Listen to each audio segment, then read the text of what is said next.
السلام علیکم ناظرین، آج کی ویڈیو میں ہم بات کریں گے کہ قوم سمود کون تھے اور وہ کس ملک میں رہتے تھے، ان کو قوم سمود کا نام کیوں دیا گیا، وہ کس قسم کے محل بناتے تھے اور ان کے ہاتھوں میں اللہ تبارک و تعالیٰ نے کیا مہارت رکھی تھی۔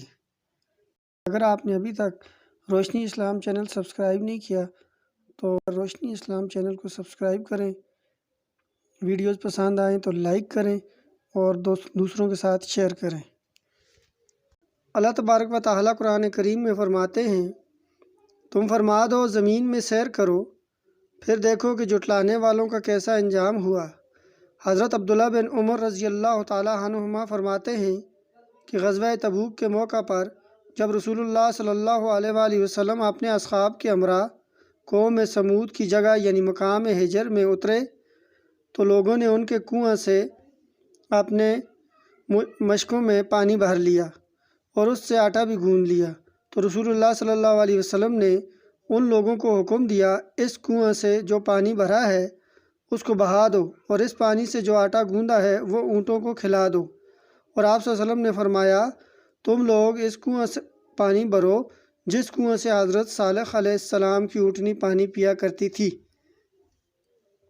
حضرت سالم بن عبداللہ بن عمر رضی اللہ تعالیٰ عنہما فرماتے ہیں کہ جب رسول اللہ صلی اللہ علیہ وآلہ وسلم صحابہ کے ساتھ مقام حجر سے گزرے تو آپ نے صحابہ سے فرمایا، ظالموں کے مکانات میں داخل مت ہونا مگر روتے ہوئے کہ کہیں ایسا نہ ہو کہ تم پر بھی وہی عذاب آ جائے جو عذاب ان پر آیا تھا۔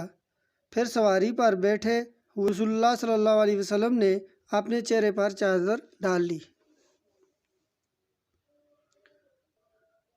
قوم سمود کے بارے میں اللہ تبارک و تعالیٰ سورۃ آل عمران میں فرماتے ہیں، یہی بے شک سچا بیان ہے اور اللہ کے سوا کوئی معبود نہیں، اور بے شک اللہ ہی غالب ہے، حکمت والا ہے۔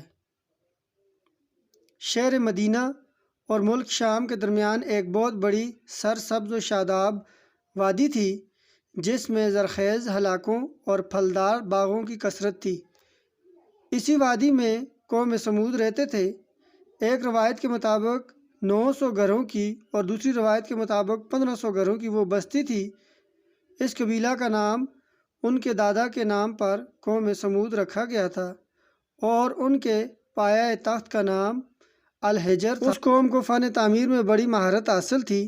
یہ لوگ پہاڑی علاقوں میں سنگین چٹانوں کو تراش خراش کر اور پہاڑوں کو کھود کر شاندار مکان اور محل بنایا کرتے تھے۔